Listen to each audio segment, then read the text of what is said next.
Bom dia, bom dia, bom dia! Seja muito bem-vindo nesse dia, nesse feriado, no Clube 6h33. Bom dia, Ana Paula!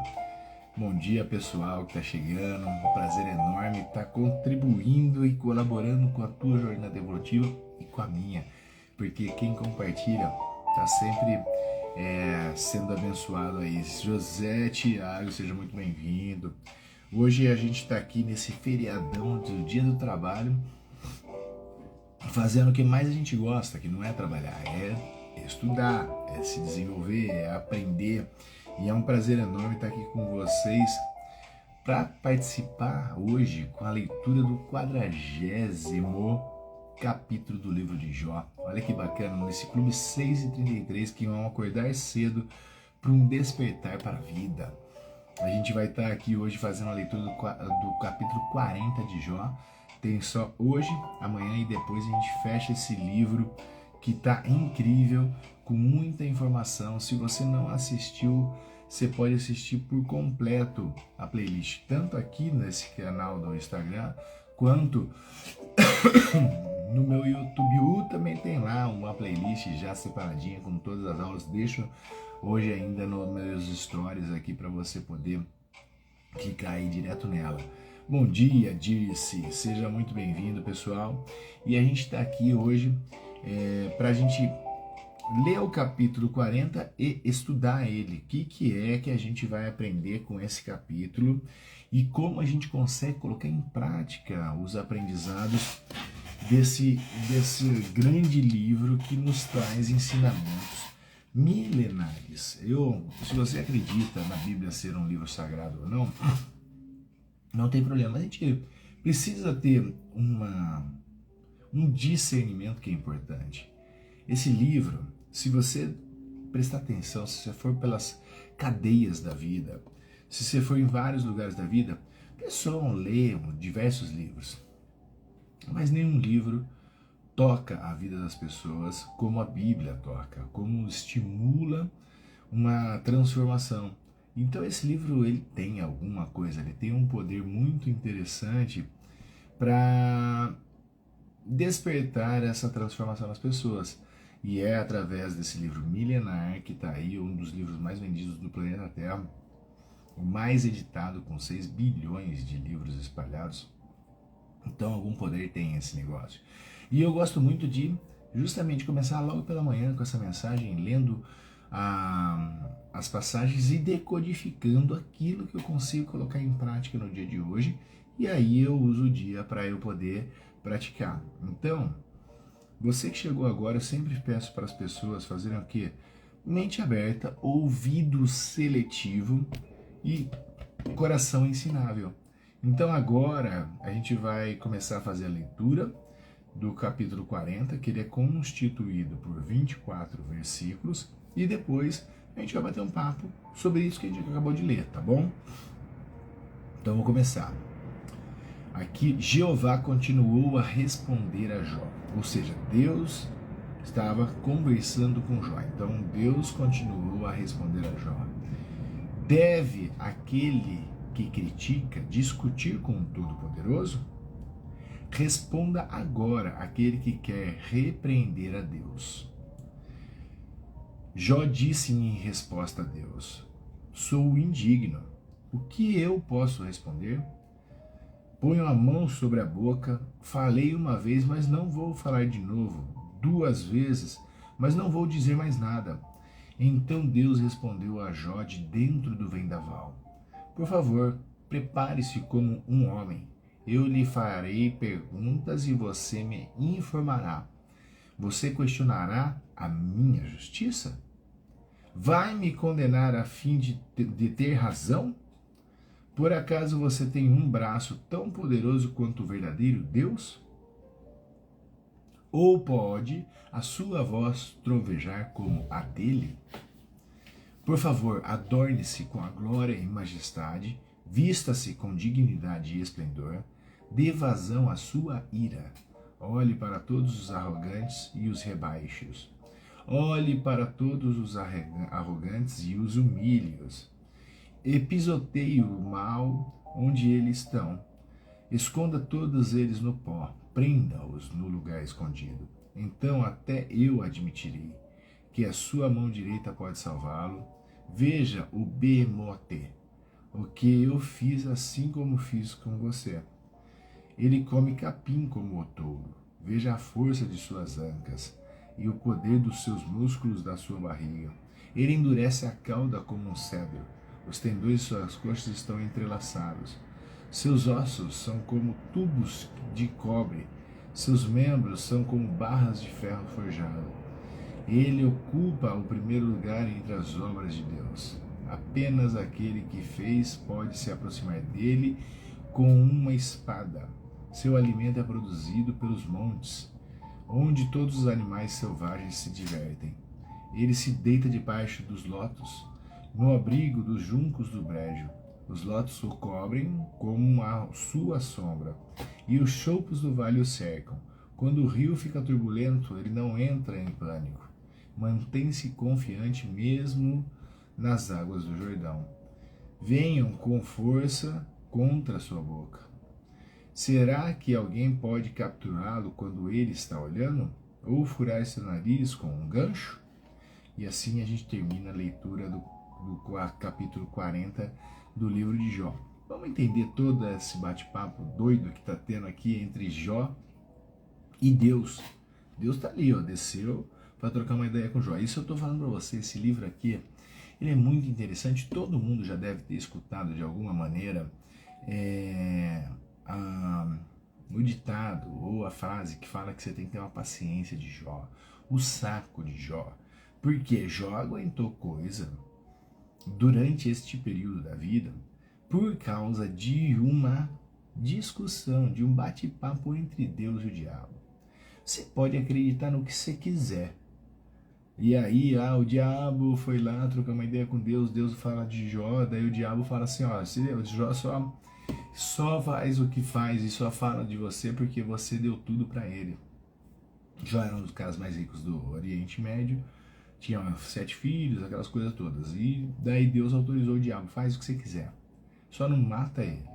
E aí o diabo tirou tudo de Jó. E Jó ficou um bom tempo judiado, cheio de chagas. E ali os amigos vieram conversar com ele, porque naquela época tudo que acontecia com uma pessoa de ruim era porque ele de alguma maneira tinha feito algum pecado que fez com que ele tivesse esse tipo de punição. Tudo que acontece de ruim com as pessoas naquela época era porque é pecado. Pecou e aí consequentemente ia ter aquelas situações ali em vida para fazer uma compensação. Mais ou menos como acontece hoje. Na verdade, esse pecado que a gente fala tanto, eu quero que você desperte a tua consciência. Deus é o todo, e o todo tem todas as opções, de bem ou de mal, porque tudo é constituído pelo todo. Então, os dois lados da moeda faz parte do todo. Só que ele não define nada, ele é o todo. E aí o que define alguma coisa na tua vida, de bom, de ruim, é você, com seus pensamentos, suas atitudes, com as suas falas, com suas ações. Então aquilo que você mais fala, aquilo que você mais age, aquele jeito que você faz, o trabalho é o mesmo, o todo não é o tudo, o positivo e o negativo.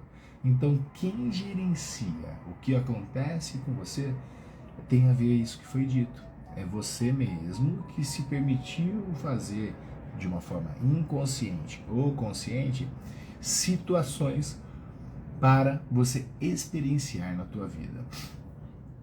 Aqui está muito fantasioso essa história, Deus vem, tem tanta gente na Terra, ele vai descer para falar só com Jó. O Jó era um cara especial mesmo. Mas eu quero que vocês entendam a metáfora que está por trás desse negócio e a responsabilidade de cada um dentro desse processo. Então, se você prestar atenção, quando Deus faz essas perguntas retóricas, representa, na verdade, o quanto que nós mesmos somos limitados para entender a grandiosidade divina. Ele fez um monte de pergunta ali que Jó não sabia responder.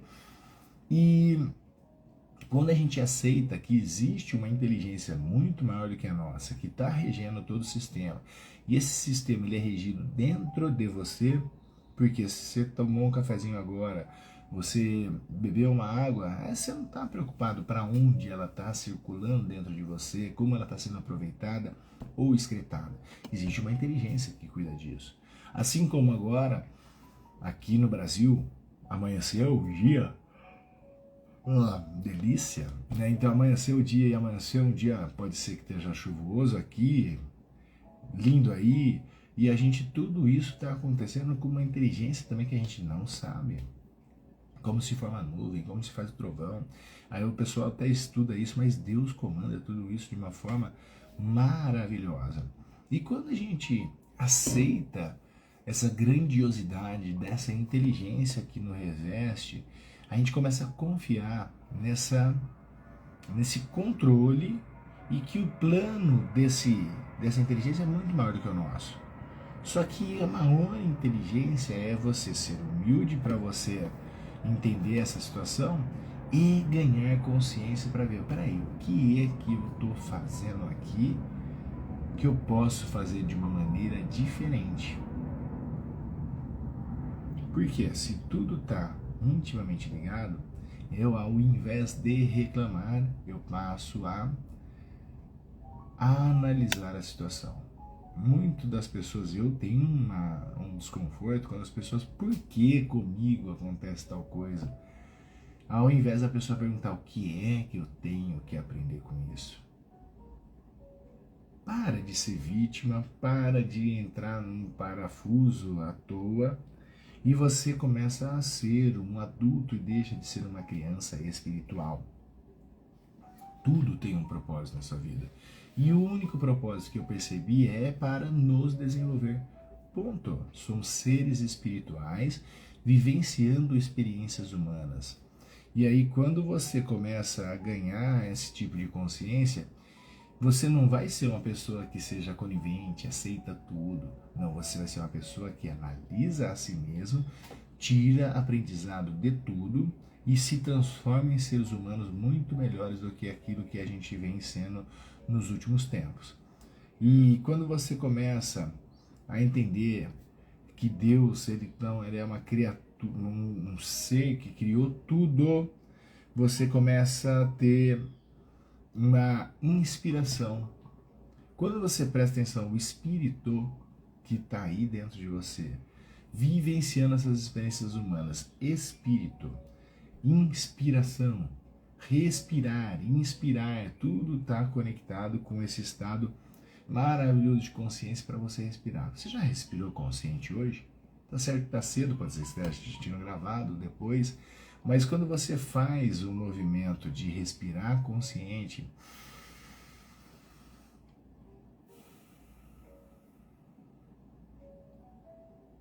respira comigo assim, ó, em 5 segundos, ó.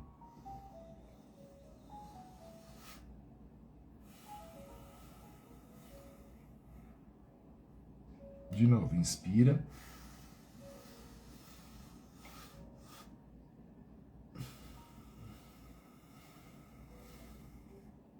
Fica fazendo isso enquanto eu falo, porque quando eu falo eu não posso respirar desse jeito, mas quando alguém está falando eu posso. Experimenta fazer uma respiração. Isso é a presença do Espírito em você, porque o Espírito está aqui, ó. Ele vai entrar em você, ó. Agora ele vai sair.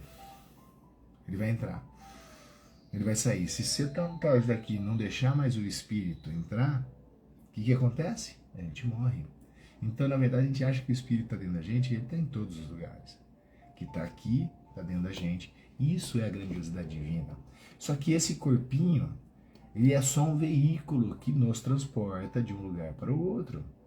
E que nos faz viver experiências através dos 5 sentidos.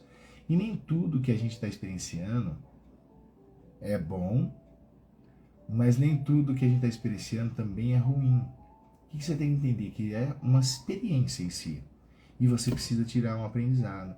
E quando Deus fala sobre essa incapacidade da gente lidar com algumas situações e fala sobre a supremacia da força, por exemplo, da natureza, de um animal, essas coisas todas, mostra que a gente precisa entender as nossas limitações e mostra a nossa dependência de uma orientação, de uma proteção divina. E aí, quando você vive essa situação dessa inteligência, dessa entrega, dessa sabedoria, você aí dentro fica em paz, mesmo quando você está no inferno. E quando você começa o teu dia com uma frequência diferente, você vai ver que teu dia melhora, porque você está em um estado não de ansiedade, mas você está no estado de alerta positivo, porque você não está sendo mais uma pessoa ingênua no mundo que tem as suas coisas, mas você está sendo uma pessoa sábia que sabe que a forma como você se comporta diante das coisas que o mundo te traz resultados diferentes. Por isso que Jesus Cristo fala, eu vos dou a paz, não vos dou como o mundo dá. Então, quando a gente se conecta com essa essência crística, com essa sabedoria maravilhosa, com as dicas que ele deu, você vai entender que ele disse, no mundo tereis aflições. Mas vai entender por que ele disse, eu venci o mundo, e eu vos dou a paz, não vos dou como o mundo dá. E aí vem um monte de contexto que você fala, caramba, como é gostoso a gente estar aprendendo, como é gostoso a gente estar ganhando consciência. E a gente aprecia, né, essa construção maravilhosa, divina aí desse aprendizado para a gente concluir que a vida é extremamente passageira. Se você viver muito nessa vida, que você seja 100 anos, o que é 100 anos para uma eternidade? Para você ver como que a gente tem que aprender, e mesmo assim a gente parece que viveu muito, é uma gotinha num oceano de infinita sabedoria e de bondade. Isso que você está passando, escreve o que eu vou te dizer, vai passar. Isso que você está passando, vai passar. Seja algo extremamente bom, põe o pezinho no chão, curta o momento, mas vai passar. E se você estiver passando por situações extremamente tóxicas, nocivas, que te deixa triste e agoniado, calma, isto também vai passar. Saiba, tudo nessa vida passa. Nenhum momento ele é definitivo. Às vezes você não tem esse discernimento porque você não sabe viver a tua melhor versão agora. Mas quando você está vivendo o momento mais libertador da tua vida, que é o agora, tudo melhora. Porque passado eu tenho um passado, mas eu tenho infinitos futuros. Deste um passado, se eu souber gerenciar o que ele causa em mim agora, eu vou construir diversos futuros maravilhosos, porque eu sei o que você vai viver amanhã, porque eu vejo o que você faz hoje. Isso é Deus.